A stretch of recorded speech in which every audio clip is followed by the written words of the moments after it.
कि जिसका मन वैरागी होगा, जिसके मन में काम क्रोध मद लोभ ये सब समाप्त हो चुके होंगे, संसार से जिसकी विरक्ति हो जाएगी, वही रास में प्रवेश कर सकता है। भगवान ने कहा कि आना नहीं चाहिए तुम लोगों को यहां, तुम्हारे पति क्या कहेंगे, तुम्हें अपने बच्चों की सेवा करनी चाहिए, यहां नहीं आना चाहिए। तब गोपिकाओं ने, भगवान ने कहा वापस चले जाओ, तुम लोग वापस चली जाओ। गोपिकाओं ने कहा भगवान श्याम सुंदर हम आपका दर्शन करने के लिए आई हैं। भगवान ने कहा दर्शन तो हो गया, अब वापस जाओ। तब गोपिकाओं ने कहा महाराज मेरे एक प्रश्न का उत्तर दे दीजिए, हम लोग वापस चली जाएंगे। भगवान ने कहा पूछो। गोपिकाओं ने कहा कि अभी अभी आपने कहा है कि हमको अपने पतियों की सेवा करनी चाहिए, अपने पुत्रों की सेवा करनी चाहिए। तो बात सत्य है। एक बात बताइए कि अगर किसी स्त्री का पति, वह पतिव्रता स्त्री हो और उसका पति कहीं परदेश चला गया हो, घर में न हो, और वह परदेश घर से बाहर चला गया हो, और वह स्त्री पतिव्रता है और अपने पति के प्रतिबिंब को, प्रतिबिंब का मतलब फोटो, सामने रख करके उसकी पूजा कर रही हो और अपने पतिव्रत धर्म का पालन कर रही हो, और उसी क्षण उसका पति वापस से आ जाए, जो असली पति परदेश से वापस आ जाए, तो उस स्त्री को क्या करना चाहिए, उसका क्या धर्म है कि उसको उठ करके अपने पति की सेवा करनी चाहिए, उसका स्वागत करना चाहिए, या जो प्रतिबिंब है जिसके पूजा में बैठी पूजा करना चाहिए? दोनों में से उसको क्या करना चाहिए?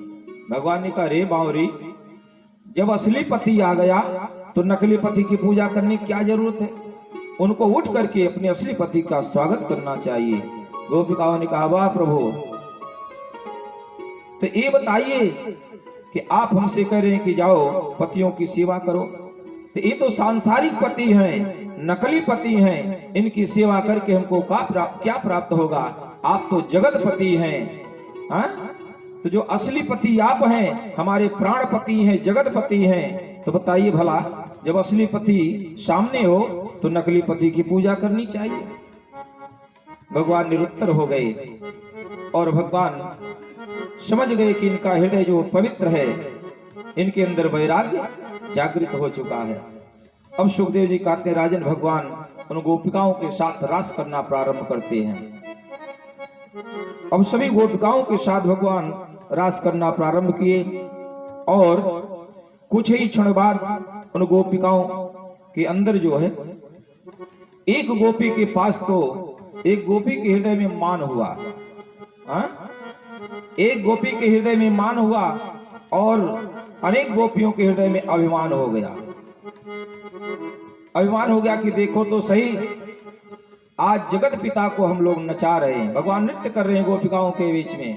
दूसरे क्षण उनको अभिमान हुआ कि हम त्रिलोकपति को नचा रहे हैं, आज हमारे प्रेम में भी बढ़ करके भगवान हमारे साथ नाच रहे हैं। और एक गोपी जो है उसके हृदय में मान हुआ।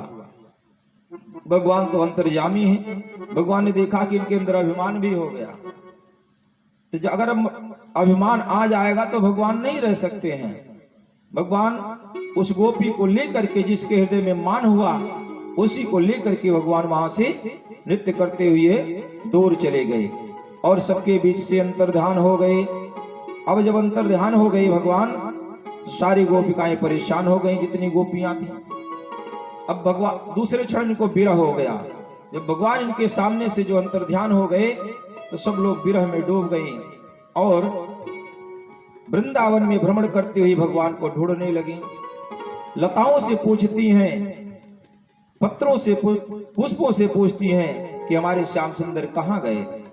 तुलसी मैया से पूछती हैं कि तुम तो उनकी प्राण प्रिया हो, तुम बता सकती हो कि हमारे श्याम सुंदर कहाँ हैं। हमारे बीच से अंतर्ध्यान हो गए, ऐसा उनको नहीं करना चाहिए, बड़े निष्ठुर हैं। विरह में गोपिकाएं जो हैं व्याकुल होकर के भगवान को ढूंढ रही हैं और गोपिकाएं एक गीत गा रही हैं। सुखदेव जी कहते हैं राजन, भागवत जी में उस गीत को गोपी गीत कहते हैं। जयति तेऽधिका जन्मना व्रज श्रियत इंदिरा सस्वदत्र हे जयति तेऽधिका जन्मना व्रज श्रेयत इंदिरा सस्वदत्र हे दैत्य दृष्टां देच्युतावका त्वयि धृतास्तवा चेन्मदे शरदुदासये साधुजातस शरसिचोदरा श्रियमुदादृशा सुरतनाथ के शोकदासिका बरगनिगतो नेह के वरा पिया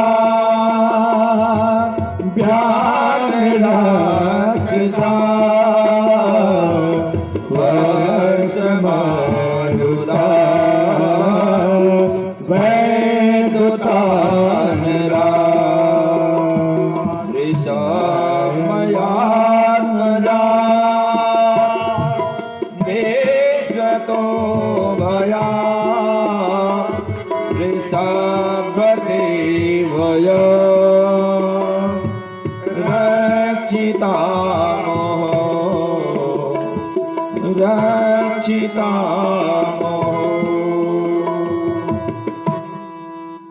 सुखदेव जी कहते हैं, राजन, गोपिकाओं ने अपने विरह में ये गीत गाई। गोपिकाएं कहती कि जयति तेऽधिकं जन्मना व्रज।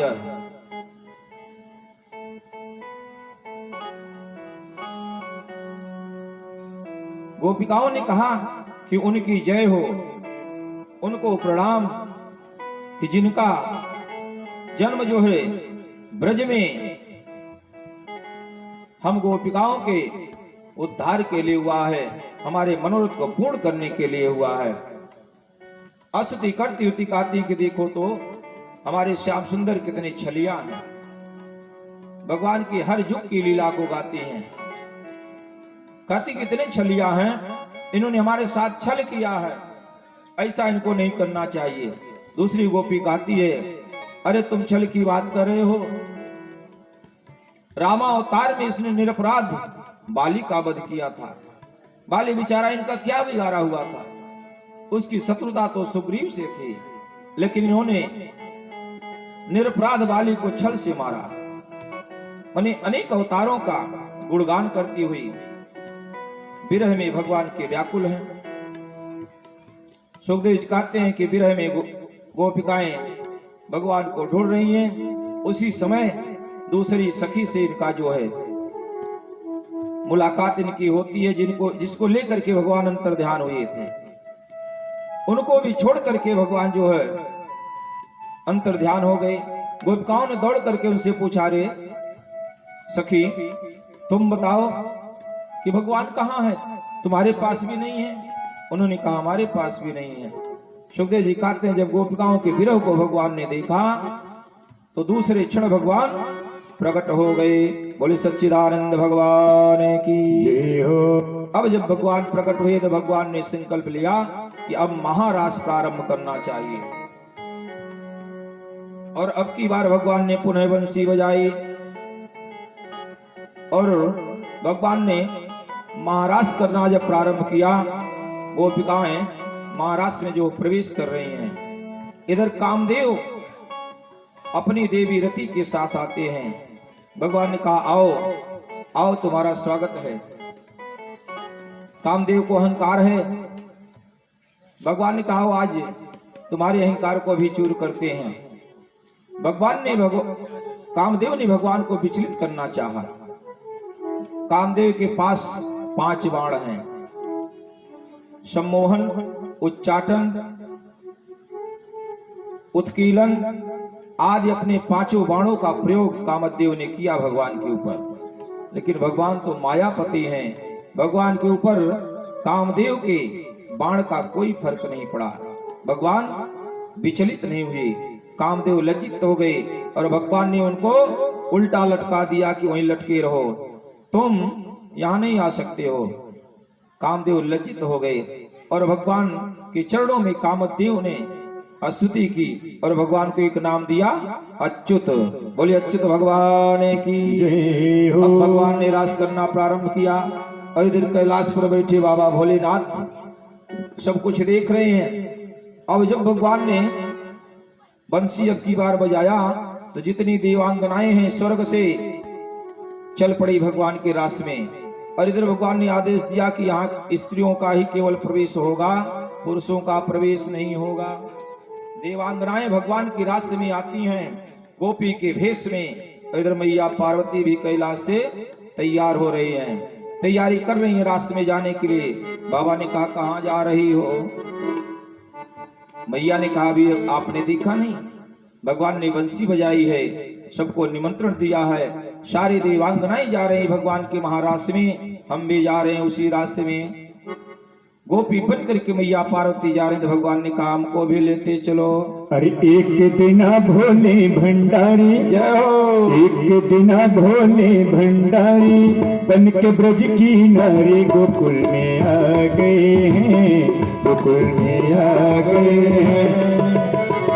एक दिना भोले भंडारी, एक दिना भोले भंडारी बन के ब्रज की नारी गोकुल में आ गए हैं, गोकुल में आ गए हैं। पार्वती भी मना के हारी, पार्वती भी मना के हारी, रामाने त्रिपुरारी गोकुल में आ गए हैं, गोकुल में आ गए हैं।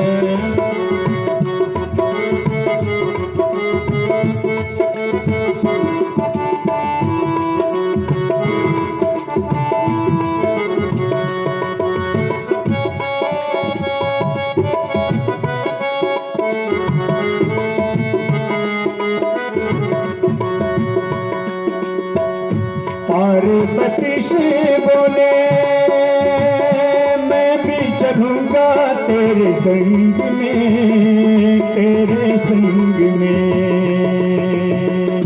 पार्वती से बोले मैं भी चलूंगा तेरे संग में, तेरे संग में। राधा संग श्याम नाचे मैं भी नचूंगा तेरे संग में, संग में। रास रचेगा ब्रज में भारे, रास रचेगा ब्रज में भारे, हमें दिखा दो प्यारे गोकुल में आ गए, गोकुल में आ गए, गोकुल में आ गए। एक दिना भोले भंडारी, एक दिना भोले भंडारी बन के ब्रज की नारी गोकुल में आ गए, गोकुल में आ गए।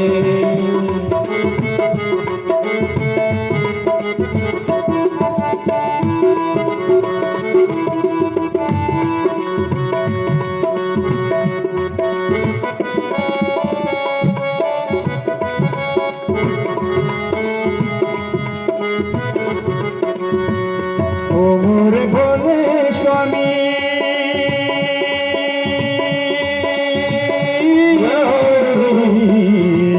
ओ मोरे भोले स्वामी, कैसे न जाओ अपने संग में, अपने संग में। शाम के सिवा वहाँ पुरुष न जाए उस रात में, उस रात में। हंसी करेंगी ब्रज के नारी, हंसे करेंगी ब्रज के नारी, मानो बात हमारे गोकुल में आ गए हैं, गोकुल में आ गए हैं। एक बिना भोले भंडारी, बन के ब्रज की नारी गोकुल में आ गए हैं, गोकुल में आ गए हैं।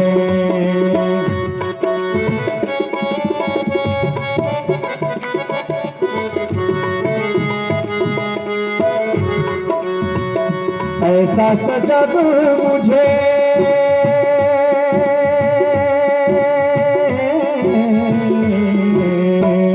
ऐसा सजा दो मुझे, कोई न जाने इस राज को, इस राज को। मैं हूँ सहेली तेरी, ऐसा बताना ब्रजराज को, ब्रजराज को। और पैर के चूड़ा पहन के सारे, पन्ना के चूड़ा पहन के सारे, चल चले मत वाले गोकुल में आ गए हैं, गोकुल में आ गए हैं। एक बिना भोले भंडारी, बन के ब्रज की नारी गोकुल में आ गए हैं, गोकुल में आ गए हैं। हंस के सती ने कहा बलिहार जाओ इस रूप पे, इस रूप पे। एक दिन तुम्हारे लिए आएंगे मुरारी इस रूप में, इस रूप में। मोहिनी रूप बनाया मुरारी, मोहिनी रूप बनाया मुरारी, अब तुम्हारी बारी गोकुल में आ गए हैं, गोकुल में आ गए। ओ एक बिना भोले भंडारी, बन के ब्रज की नारी गोकुल में आ गए हैं, गोकुल में आ गए हैं।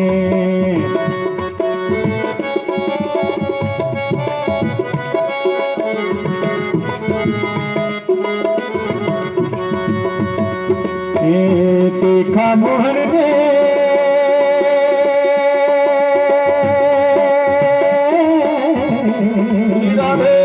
देखा मोहन ने, समझ गए सारी बात रे, सारी बात रे। ऐसे बजाई बंसी शुद्ध बुद्ध भूले जमुनाथ रे, शंभुनाथ रे। हुआ क्या? फिर से खसक गई जब सारी, फिर से खसक गई जब सारी, मुस्काए गिरधारी गोकुल में आ गए हैं, गोकुल में आ गए हैं।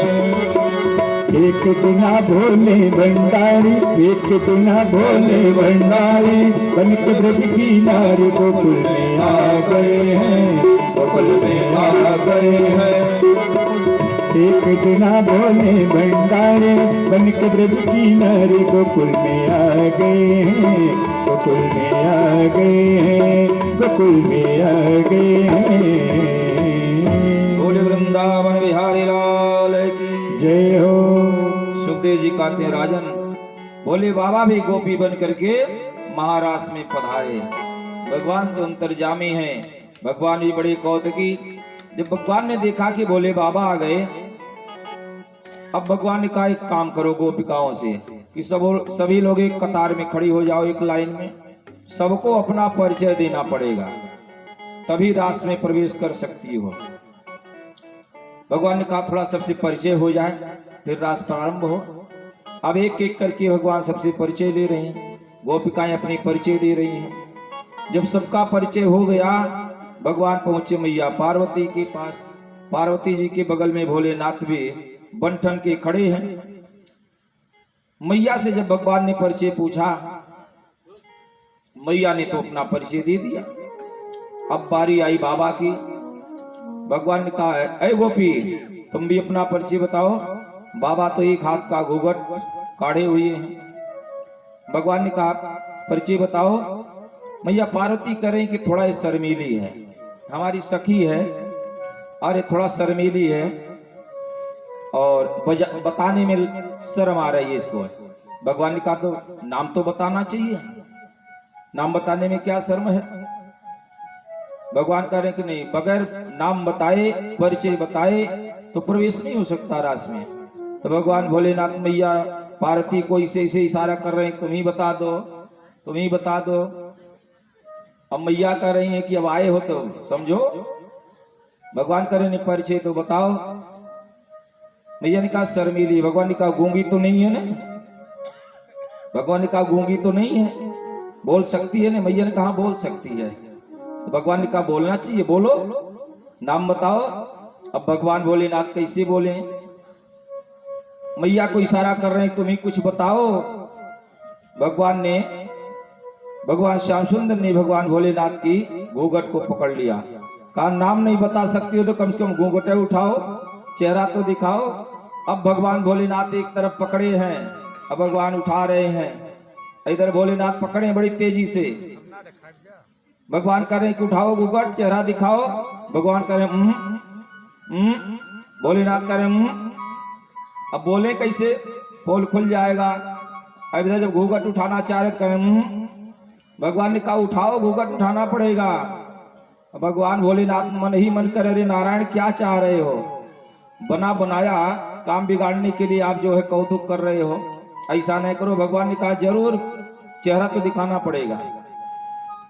अब इसके बाद भगवान जैसे घूंघट में हाथ डाले बाबा की दाढ़ी आई, दाढ़ी पकड़ के भगवान ने हिलाया। भोलेनाथ ने कहा रे प्रभु कम से कम इज्जत तो रहने दो।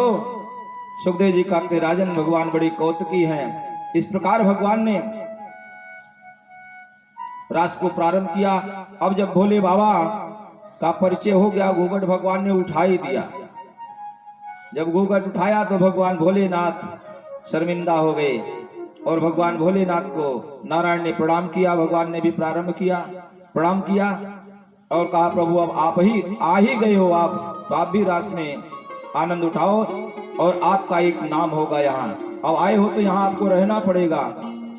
कहा एक नाम आपका यहाँ पड़ेगा। भगवान श्याम सुंदर ने भोलेनाथ का एक नाम दिया, गोपेश्वर महादेव। बोलिए गोपेश्वर महादेव भगवान की जय हो। भगवान ने महारास प्रारंभ किया और ऐसी बंसी भगवान ने बजाई, ऐसा रास किया कि त्रैलोक्य जो है झूम उठा। सुखदेव जी कहते राजन भगवान ने महारास करके गोपिकाओं के मनोरथ को पूर्ण किया। बोले बाबा भी अपना स्वरूप वहीं छोड़ करके चले गए गोपेश्वर महादेव के नाम से। आज भी भगवान गोपेश्वर महादेव के नाम से स्थापित है वहां पर। अब सुखदेव जी कहते हैं राजन भगवान की महारास लीला तो हो गई, अब आगे प्रवेश करते हैं। सुखदेव जी कहते हैं भगवान ने वृंदावन में रह करके अनेक लीलाएं की, अब आगे की लीला का दर्शन करिए। एक दिन देवर्षि नारद कंस के दरबार में पहुंचते हैं। जैसे महाराज कंस के दरबार में पहुंचे तो कंस ने उठ करके उनका स्वागत किया देवर्षि नारद का। नारद जी ने कहा क्या समाचार है बताओ। कंस ने कहा महाराज क्या समाचार बताऊं। भगवान ने नारद जी ने कहा तुम्हारे शत्रु का पता चला। कार्य क्या पता चलेगा, जिसको भेजता हूं आज तक वापस आया ही नहीं। मैं जिसको भेजता हूं पता नहीं कहां रह जाता है कि वापस से नहीं आ रहा है। मैंने पूतना को भेजा, वो भी उधर पड़ी है। त्रिणावर्त को भेजा, अघासुर को, बकासुर को, कोई वापस नहीं आया। नारद जी ने कहा मैं बताऊं। अरे कंस ने कहा महाराज बता देते तो हमारी समस्या खत्म हो जाती है। काय नंद के जो छोरा है ने कृष्ण और बलराम, यही देवकी के 7वें और 8वें हैं। का 7वां जो है, 7वां गर्भ ही बलराम के रूप में है और 8वां जो है कृष्ण के रूप में है। कृष्ण ने कहा ये कैसे हो सकता है, देवकी का 7वां गर्भ तो नष्ट हो चुका था। नारद जी ने कहा यही तो बात है, देवताओं की चाल है। देवताओं की चाल से जोग माया के द्वारा उसका संकर्षण करके रोहिणी के गर्भ में पहुंचा दिया गया था और वही बलराम है। कहा देवकी का 8वां तो कन्या हुई थी, कहा वो भी धोखा है, देवताओं की चाल थी। हाँ, कहा कि वसुदेव जी ने 8वें गर्भ को ले जाकर के नंद के भवन पहुंचा दिया और वहां से जसोदा की कन्या को ला करके आपको दिया था। नंद कंस तो आग बबूला हो गया कि वसुदेव हमारे साथ इतनी बड़ी धोखा किए, इतनी चाल किए, मैं वसुदेव का ही वध कर दूंगा। तलवार लेकर के चला। नंद बाबा ने कहा कहां जा रहे हो? कहा वसुदेव जी ने हमसे झूठ बोला है, पहले इन्हीं को मैं निपटा देता हूं। नारद जी ने कहा तुम्हारी मति मारी गई है, अगर ऐसा तुमने कर दिया तो नंद का जो छोरा है कभी तुम्हारी पकड़ में आने वाला नहीं होगा। अगर वसुदेव और देवकी रहेंगे तो अपने माता पिता को कारागार से मुक्त कराने के लिए एक दिन अवश्य तुम्हारे यहाँ आएगा, और अगर तुमने वसुदेव का वध कर दिया, देवकी का वध कर दिया, तो फिर वापस ढूंढते रह जाओगे, कभी पाओगे नहीं। कंस ने कहा बात ठीक है। अब नारद जी तो चले गए और कंस ने अपने मंत्रियों को बुलाया और योजना की क्या किया जाए। मंत्रियों ने सलाह दिया कि महाराज आपके यहाँ एक धनुष रखा हुआ है और धनुष यज्ञ आपके लिए एक मेला लगवाइए धनुष यज्ञ के बहाना। इसी के बहाने नंद और इसी बहाने जो बलराम और कृष्ण को बुलाइए, सारे ग्वाल वालों को बुलाइए और उसी में योजना बनाई जाए और उनका जो काम तमाम कर दिया जाए।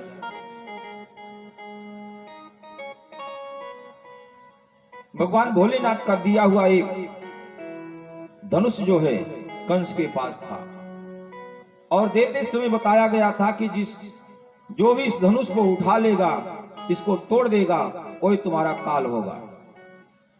कहा कि इस धनुष का परीक्षण हो जाएगा और उनका वध भी हो जाएगा। कहा ठीक है। कंस ने अक्रूर जी को बुलाया। अक्रूर जी भगवान कंस के अक्रूर जी कंस के जो है सबसे विश्वास पात्र मंत्री थे। अक्रूर जी को बुलाया और जब अक्रूर जी राज दरबार में पहुंचे तो कंस अपने आसन से उठ करके आज अक्रूर जी का स्वागत कर रहा है कि आइए अक्रूर जी आइए, आसन पर विराजमान होइए। उठ करके अपने हाथों से उनको पकड़ करके उनके हाथों को ला करके आसन पर बैठाया। अक्रूर जी समझ गए कि कोई चाल इसकी है, क्योंकि इतना दुष्ट व्यक्ति आज तक इसने कोई सम्मान हमको नहीं दिया, आज बहुत सम्मान दे रहा है। बात भी सत्य है। अगर सामने वाला सम्मान बहुत ज्यादा करे तो समझिए कुछ उसका स्वार्थ जरूर है। बात भी सत्य है। जो कभी प्रणाम नहीं करता हो और आकर के पैरों में गिर जाए तो इसका मतलब क्या है? कोई उसका स्वार्थ छुपा है। अक्रूर जी समझ गए कि कोई स्वार्थ है इसका, आज इतना सम्मान कर रहा है। कंस ने कहा कि मेरा एक काम है, मैं वो तुमको सौंप रहा हूं और तुम हमारे विश्वास पात्र मंत्री हो, उसका पालन करना है। अक्रूर जी ने कहा कि महाराज आदेश करिए, मैं तो आपका सेवक हूं, राजधर्म कहता है कि मुझे आपकी आज्ञा का पालन करना चाहिए। कहा तो जाओ, जा करके नंद गोकुल में जा करके नंद के जो दोनों बेटा हैं बलराम और कृष्ण, उनको किसी बहाने धनुष यज्ञ के बहाने लेकर के यहाँ आओ, उनको जाकर के बुला करके लाओ। कहा ठीक है महाराज। अब इधर अक्रूर जी अपने महल वापस चले आए और कंस ने योजना बनाई अपने मंत्रियों के साथ कि जैसे वो दोनों आते हैं तो उनको कैसे मारा जाए। मंत्रियों ने बताया कि महाराज मुख्य दरवाजे पर आपके पास कुबलिया पीठ नाम का हाथी है, उसके पास 100 हाथियों का बल है, उसको नियुक्त किया जाएगा और वह उन लोगों को समाप्त कर देगा। और उससे आगे अगर बढ़ेंगे तो उसके बाद आपके पास 2 पहलवान हैं, मुष्टिक और चारुण, इनको नियुक्त किया जाए। योजना बन गई। अब इधर अक्रूर जी अपने महल में आए, रात भर इनको नींद नहीं आई। यह दुष्ट है, भगवान कृष्ण और बलराम जी को बुला रहा है, कोई चाल इसकी होगी। लेकिन प्रातः काल अक्रूर जी रथ लेकर के निकल पड़े और आज अक्रूर जी अपने भाग्य की सराहना कर रहे हैं, मार्ग में जा रहे हैं और अपने भाग्य की सराहना करते हुए जा रहे हैं कि आज मैं कितना बड़ा भाग्यशाली हूं कि भगवान का दर्शन हमको प्राप्त होगा। जो त्रैलोक के अधिपति हैं, भगवान हैं, जिनके एक छटा को प्राप्त करने के लिए बड़े बड़े संत महात्मा समाधि लगाए बैठे लालायित रहते हैं, उनको दर्शन नहीं प्राप्त होता है। आज ऐसे प्रभु का हमें दर्शन होगा। भक्ति में जो है झूमते हुए अक्रूर जी जा रहे हैं। सुखदेव जी कहते राजन, मथुरा से गोकुल की दूरी, वृंदावन की दूरी बहुत कम है, 2 घंटे में जाया जा सकता है, लेकिन सुबह के निकले शाम तक अक्रूर जी पहुंचते हैं। शाम सायंकालीन समय में अक्रूर जी पहुंचते हैं और देखते हैं कि भगवान श्याम सुंदर बलराम जी के साथ गोचारण करते हुए अपने घर को वापस आ रहे हैं। रास्ते में भगवान के चरणों का चिन्ह जो मार्ग में पड़ा हुआ है, अक्रूर जी रथ से उतर करके उन चरण चिन्हों को अपने मस्तक से लगाते हैं, ब्रज की धूलि को उठा करके अपने मस्तक में लगाते हैं और अपने भाग्य की सराहना करते हुए नंद बाबा के दरवाजे पर पहुंचे और देख रहे हैं कि दोनों भैया गोदोहन के लिए हाथ में दोहनी लेकर के गोदोहन के लिए जा रहे हैं गौशाला के तरफ। श्याम और बलराम दोनों लोग एक दूसरे के गले में हाथ डाले हुए मस्ती में जा रहे हैं। अक्रूर जी दौड़ करके भगवान के चरणों में लेट गए और भगवान श्याम सुंदर अक्रूर जी को उठाने का प्रयास करते हैं, लेकिन अक्रूर जी उठते नहीं हैं। सुखदेव जी कहते राजन, अक्रूर जी अपने नेत्रों के जल से भगवान के चरणों का अभिषेक कर डाले। किसी तरह भगवान ने उठाया और अपने हृदय से लगाया और दोनों भैया अक्रूर जी के हाथों को पकड़ करके लेकर के भवन के अंदर गए। चाचा जी चलिए, बहुत अच्छा हुआ आपका आना हुआ। ले जाकर के अंदर बैठाया।